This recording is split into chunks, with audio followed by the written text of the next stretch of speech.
이 시간 함께 살펴볼 말씀은 신약성경 요한일서 1장 3절에서부터 10절까지 말씀입니다. 요한일서 1장 3절에서부터 10절까지 말씀, 저와 여러분이 한 절씩 교독하도록 하겠습니다. 제가 먼저 읽겠습니다. 우리가 보고 들은 바를 너희에게도 전함은 너희로 우리와 사귐이 있게 하려 함이니 우리의 사귐은 아버지와 그의 아들 예수 그리스도와 더불어 누림이라. 씀은 우리의 기쁨이 충만하게 하려 함이라.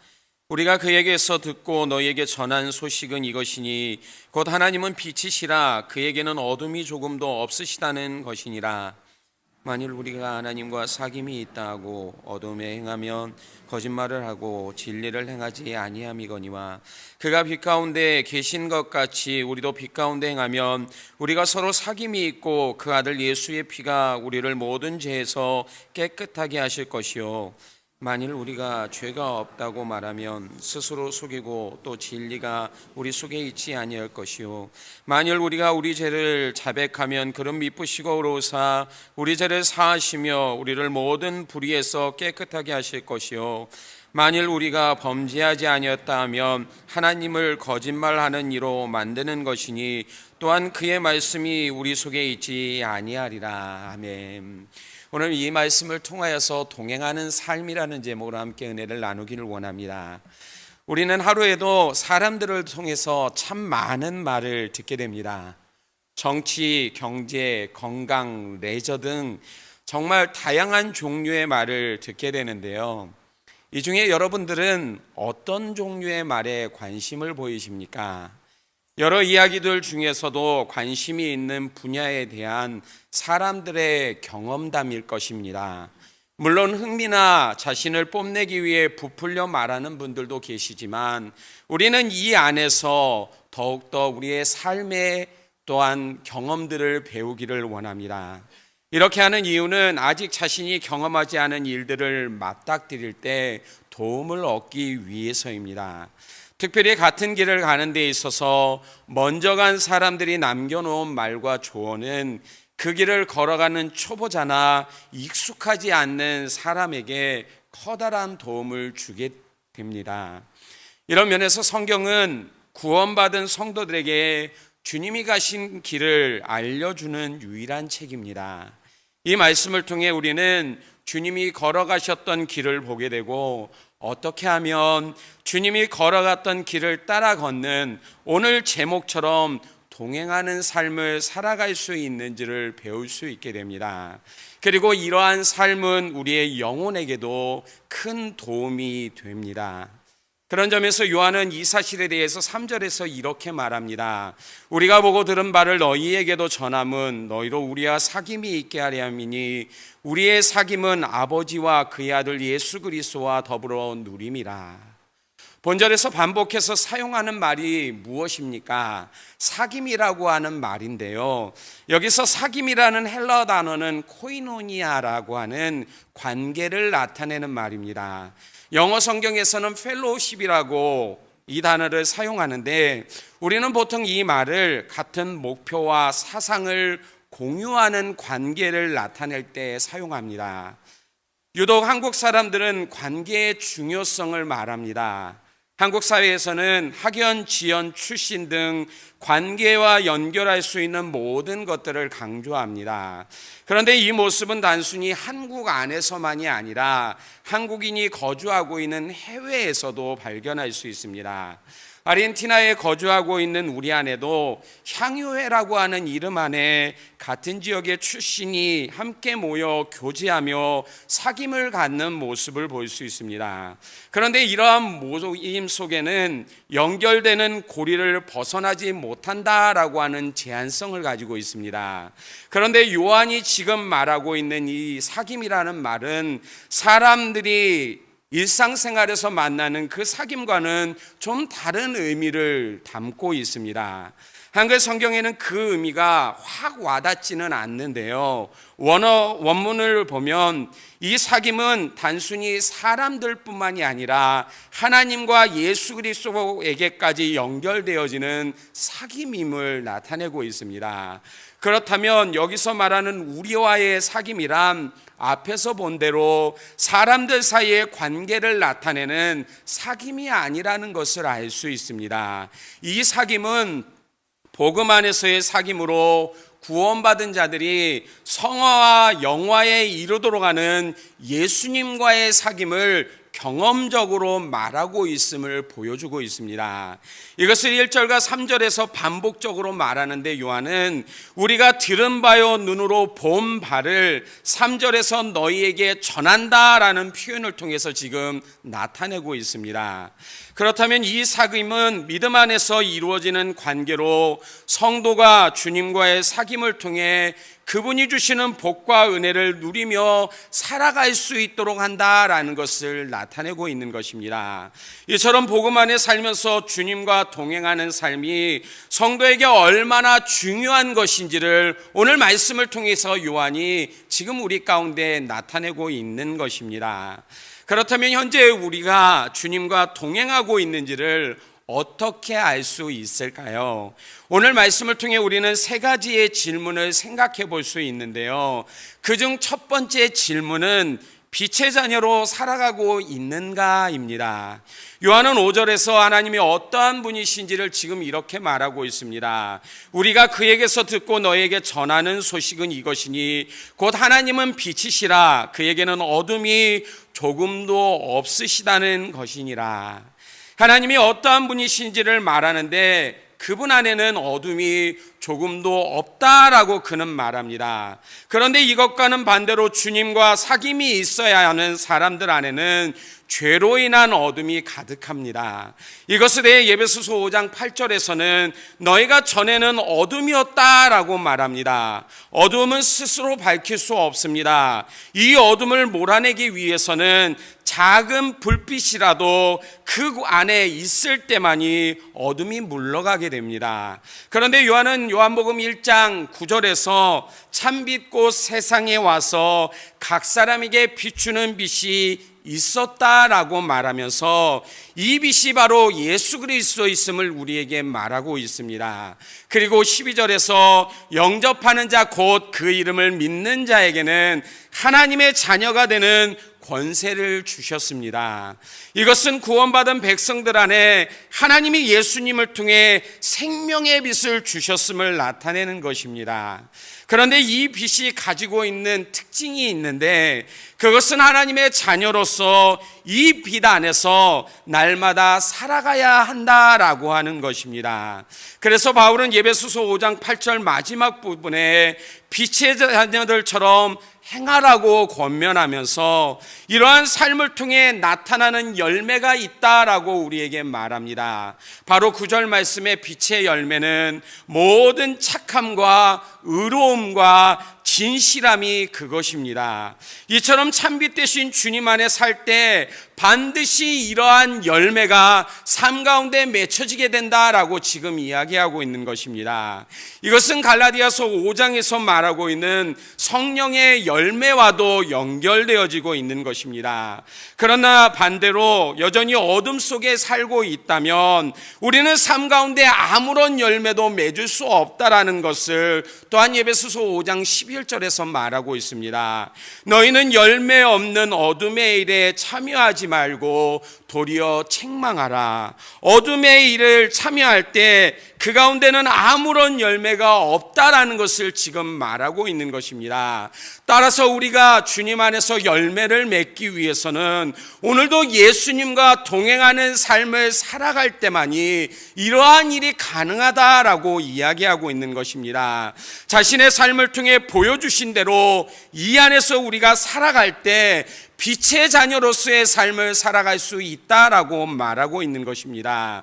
하지만 우리의 삶의 빛으로 인한 열매가 없다라면 이것은 지금 우리가 주님과 동행하지 않고 있다라는 뜻이기도 합니다. 오히려 예전과 같이 어두움을 사랑하고 있음을 나타내고 있는 말입니다. 이러한 삶에 대해 오늘 말씀 6절에서 만일 우리가 하나님과 사귐이 있다고 어두움에 행하면 거짓말을 하고 진리를 행하지 않는 것임을 말하고 있습니다. 게다가 요한복음 3장 19절에서는 그 정죄는 이것이니 곧 빛이 세상에 왔으되 사람들이 자기 행위가 악함으로 빛보다 어둠을 더 사랑한 것이니라 라는 말씀을 통해 구원받지 못한 삶이 어떠한 것인지를 가르쳐주고 있습니다. 빛보다도 어둠을 사랑하는 삶, 하나님이 우리에게 맡겨주신 그 삶보다는 세상 가운데 치우쳐 삶을 살아가는 그러한 삶을 살아가게 된다라는 것을 나타내고 있는 것입니다. 자, 그렇다면 이 시간 말씀을 통해 내 삶을 점검해 보기를 원합니다. 우리는 빛의 자녀로 살아가고 있습니까? 그래서 삶 속에서 오늘도 빛의 열매를 맺고 계십니까? 우리가 구원받은 자들이라면 주님이 원하시는 빛의 열매를 맺기 위해서 날마다 이 안에 머무는 삶을 살기를 힘써야만 합니다. 이것이 내 안에 역사하고 계시는 주님과 동행하고 있다라고 하는 증거이기 때문입니다. 두 번째 물음은 우리는 믿음의 형제들과 사귐이 있는가입니다. 우리말 중에는 끼리끼리라는 말이 있는데 비슷한 말로는 유유상종이 있습니다. 같은 무리끼리 서로 사귐을 나타내는데 여기에는 같다라고 하는 동질감이 중요한 요소로 작용을 합니다. 함께 만나는 친구들이 모두가 총각이고 처녀일 때는 비슷한 주제를 가지고 함께 대화를 나눕니다.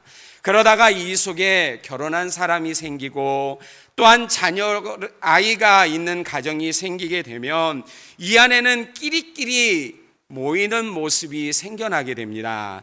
대화의 내용도 달라져서 아이를 가진 친구는 아이에 대한 이야기를, 결혼을 한 친구는 자신의 아내와 남편에 대한 이야기를, 아직 결혼하지 못한 친구끼리는 나뉘어서 다른 대화를 나누는 모습을 발견할 수 있습니다. 이것은 각자의 관심사가 달라서 나타나는 현상입니다. 성도가 믿음의 형제들과 사귀어야 되는 것도 같은 이유에서입니다. 그들이 바라보고 있는 관심사가 같기 때문입니다. 바로 예수 그리스도. 이들 모두는 주님 안에서 누리는 기쁨에 관심을 갖고 있습니다. 그래서 믿음의 경주를 하면서 서로가 어떻게 주님이 주시는 은혜를 경험했는지를 교제하면서 알기를 원하게 됩니다. 특별히 현재 환난과 어려움을 당하고 있다면 믿음의 형제들이 어떻게 인내하면서 주님이 주신 은혜로 회복되었는지 그들은 이러한 경험들을 함께 나누기를 원합니다. 그래서 성도는 이러한 교제를 통해 주님 안에서 함께 회복과 승리하는 삶을 얻기를 소망하게 됩니다. 그래서 요한은 오늘 말씀 7절에서 그가 빛 가운데 계신 것 같이 우리도 빛 가운데 행하면 우리가 서로 사귐이 있고 그 아들 예수의 피가 우리를 모든 죄에서 깨끗하게 하실 것이요 라고 말하고 있는 것입니다. 여기서 빛 가운데 행한다라는 표현은 하나님과의 끊임없는 접촉을 의미합니다. 이것을 통해 부정직함과 위선, 죄를 용납하는 일들을 멀리하기 위해 노력하게 됩니다. 게다가 빛 가운데 산다라는 것은 빛 대신 주님 앞에서 아무것도 감추지 않고 완전히 투명한 삶을 사는 것을 의미하는 말이기도 합니다. 이것은 흉내를 낸다고 되는 일이 아닙니다. 주님과 동행하면서 그분과 계속해서 닮아가기를 원할 때 우리 가운데 나타나는 모습이기 때문입니다. 그래서 하나님은 우리에게 이러한 일들을 훈련할 수 있도록 예수님을 닮기 원하는 성도들을 과의 사귐을 허락하신 것입니다. 교회라고 하는 공동체를 통해 신앙을 연습하고 서로 위로하고 격려하면서 하나님의 나라를 이루어 가도록 우리를 이 공동체 안에 있도록 만드신 것입니다. 그러므로 우리에게는 믿음의 형제와 자매와의 사귐이 필요한 것입니다. 예수님은 마태복음 18장 4절에서 그러므로 누구든지 이 어린아이와 같이 자기를 낮추는 사람이 천국에서 큰 자다라고 하셨던 것처럼 지위 고하를 막론하고 믿음의 성도들과의 사귐을 통해 주님 앞에서 자신을 돌아보는 일이 필요하다라고 말하고 있는 것입니다. 히브리서 12장 1절의 말씀처럼 이러므로 우리에게 구름같이 둘러싼 허다한 증인들이 있으니 모든 무거운 것과 얽매이기 쉬운 죄를 벗어버리고 인내로써 우리 앞에 당한 경주를 하라라고 말하고 있는 것처럼 공동체 안에서 서로의 사귐을 통해 오늘도 이러한 일들을 이루어 가야 된다라고 말하고 있는 것입니다. 그런데도 여전히 우리의 관심이 성도의 사귐보다는 세상 사람들과 더 사귀기를 원한다면 우리의 관심사는 예수님이 아닌 믿음의 성장이 아닌 세상에 있음을 증명하고 있는 것입니다. 그래서 요한은 요한일서 2장 15절 말씀에 이 세상이나 세상에 있는 것들을 사랑하지 말라. 누구든지 세상을 사랑하면 아버지의 사랑이 그 안에 있지 않다라고 말씀하고 있는 겁니다. 게다가 사도 바울은 에베소서 4장 13절에서 믿음 안에서 성장하기 위해서 우리가 다 하나님을 아는 아들을 믿는 것과 아는 일에 하나가 되어 온전한 사람을 이루어 그리스도의 장성한 분량에 충만한 데까지 이를 것을 당부하고 있습니다. 그런데 이 일에 대해서 믿음의 공동체 안에서 얻게 되어질 유익에 대해서 에베소서 4장 16절에서 이렇게 말합니다. 그에게서 온몸이 각마디를 통하여 도움을 받음으로 연결되고 결합되어 각 지체의 분량대로 역사하여 그 몸을 자라게 하며 사랑 안에서 스스로 세우느니라 라고 말입니다. 머리이신 예수 그리스도 안에서 각 마디를 구성하고 있는 성도가 서로 연결되고 결합되어 도움을 주고 받으면서 믿음 안에서 성장을 이루게 된다라고 지금 우리 가운데 말하고 있는 것입니다. 그러므로 우리의 믿음이 자라나기 위해서는 반드시 교회 공동체 안에서 믿음의 교제가 필요합니다. 코로나 팬데믹이 지나면서 가정에서 예배드리면서 신앙생활을 할 수 있다라고 말씀하시는 분들이 우리 가운데도 있는데요. 이것은 잘못된 생각입니다. 성경적으로 맞지도 않는 이야기입니다. 절대로 이것을 통해서는 우리의 믿음이 자라날 수 없기 때문입니다. 왜냐하면 이러한 상황에서 우리는 믿음을 위한 수고와 애씀이 있는 신앙생활보다는 귀찮지 않고 간섭이 없는 소위 편안한 신앙생활을 하다가 점점 하나님에게서 멀어져 버리기 때문입니다. 이 말은 하나님의 말씀을 중심으로 하는 신앙생활보다 개인적인 취향대로 하는 신앙생활의 모습이 될 위험성이 크다고 하는 것을 나타내는 말입니다. 안 그렇습니까? 코로나 기간을 지나면서 여러분은 어떠셨습니까? 신앙생활을 잘 할 수 있으셨습니까? 대부분 그렇지 못하셨을 겁니다. 그러므로 나 자신의 믿음의 성장을 위해서라도 우리는 모이기를 힘써야만 합니다. 믿음의 성도들과 교제와 사귐 가운데 주님 안에서 나 자신을 돌아보면서 온전히 세워 나가기를 사모하는 이러한 모습이 우리 가운데 있어야만 합니다.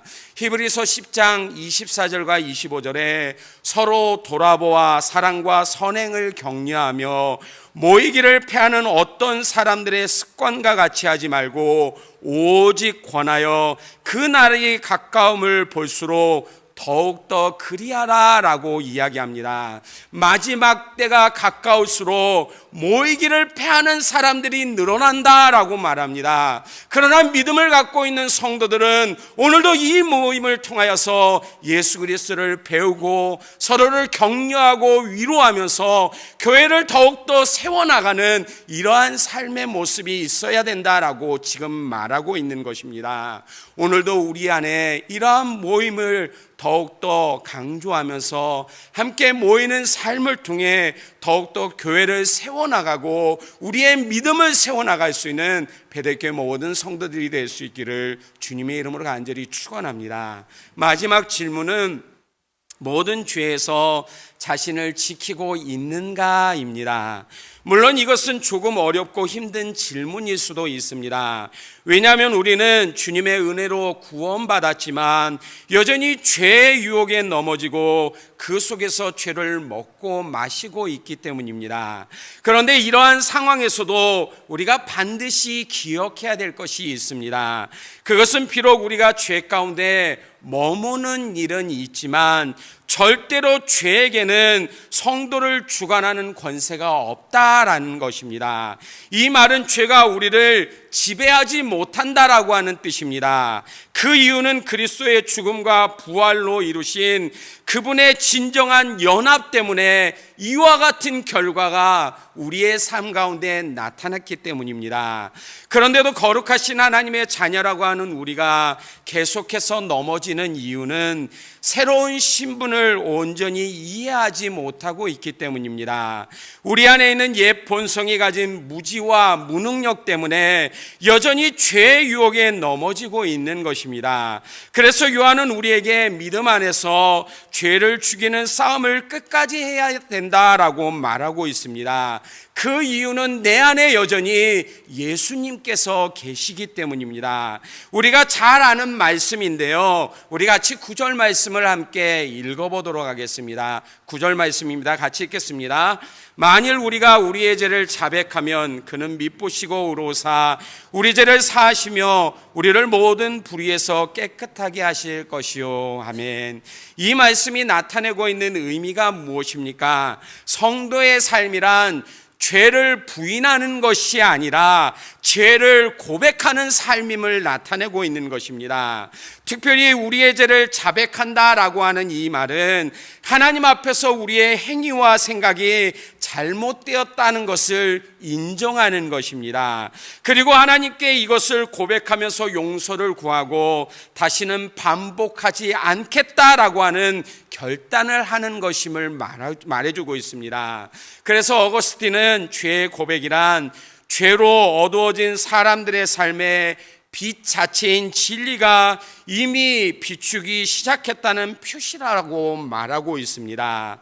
따라서 성도는 날마다 죄를 고백하면서 나 자신을 돌아볼 수 있어야만 합니다. 내 마음이 향하고 있는 것이 무엇인지, 그것이 하나님과 관계된 것인지 아닌지 나의 모습을 계속해서 유심히 관찰하며 살펴볼 수 있어야만 합니다. 그런데 만약 죄 가운데 있으면서도 나 자신의 죄를 인정하고 있지 않다라면 이것은 하나님과의 사귐을 내 스스로가 지금 끊어버리고 있는 행동이라는 것을 우리는 기억해야만 합니다. 오늘 말씀 8절은 이렇게 말합니다. 만일 우리가 죄가 없다고 말하면 스스로 속이고 또 진리가 우리 속에 있지 않다고요. 게다가 10절에서는 말합니다. 만일 우리가 범죄하지 아니었다며 하나님을 거짓말하는 이로 만드는 것이니 또한 그의 말씀이 우리 속에 있지 아니하니라. 이처럼 죄의 고백은 하나님과의 지속적인 교제를 유지하는데 필수 조건임을 말하고 있습니다. 이것을 보여주는 단어가 바로 9절에서 나오는 미쁘시고라는 표현인데, 신실하신 하나님을 나타내는 말로 그분은 자신의 약속을 반드시 이루시는 분이심을 가르쳐주고 있습니다.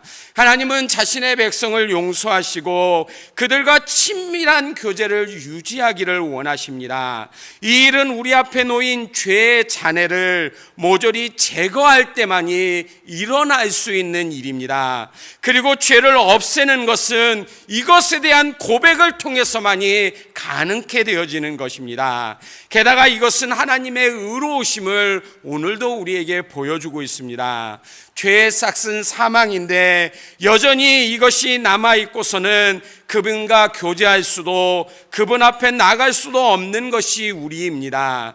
그런데 죄를 고백함으로 하나님의 용서하심을 받게 되어집니다. 예수 공로 힘입어서 우리를 자신 앞에 설 수 있도록 하나님은 여전히 이러한 은혜를 통해 우리를 붙들어 주시고 인도해 주신다라고 말하고 있는 것입니다. 그렇다면 오늘 우리가 머무는 자리가 어디인지를 생각해 보시기를 바랍니다. 그곳이 과연 하나님의 은혜가 머물고 있는 곳인지 말입니다. 우리의 욕심과 죄를 사모하는 자리라면 하나님께 고백하십시오. 우리의 죄를 자백하며 하나님 앞으로 나아갈 수 있는 이러한 삶의 은혜가 있기를 소원합니다. 이러한 삶을 통해 주님과 동행할 수 있기를 바랍니다. 또한 이 안에서 주님이 주시는 참된 평화를 얻을 수 있는 우리들이 되어지기를 원합니다. 비록 고난이 있고 어려움이 있어도 주님 안에 있는 우리는 절대로 실패하지 않는다라는 이 사실을 기억하면서 오늘도 주님과 동행할 수 있는 믿음의 삶을 살아갈 수 있는 저와 여러분이 되어지기를 원합니다. 그래서 날마다 빛의 자녀로서 믿음의 성도들과 사귀면서 날마다 내 안에 있는 죄를 죽임으로 더욱더 성숙해가는 믿음을 소유할 수 있는 우리들이 되어지기를 원합니다. 우리는 한 달 동안 구원을 통해 우리 안에 나타나는 변화에 대한 말씀을 살펴보았습니다. 찬양하는 삶, 감사하는 삶, 기뻐하는 삶, 성장하는 삶, 그리고 오늘 말씀을 통해 본 동행하는 삶이 그것입니다. 이러한 변화된 모습들이 우리의 삶 가운데 지속되기를 원합니다. 그래서 끝까지 믿음을 가지고 우리 앞에 당한 이 경주를 힘써 싸워 나갈 수 있는 베델교회 모든 성도들이 될 수 있기를 주님의 이름으로 간절히 축원합니다. 기도하겠습니다.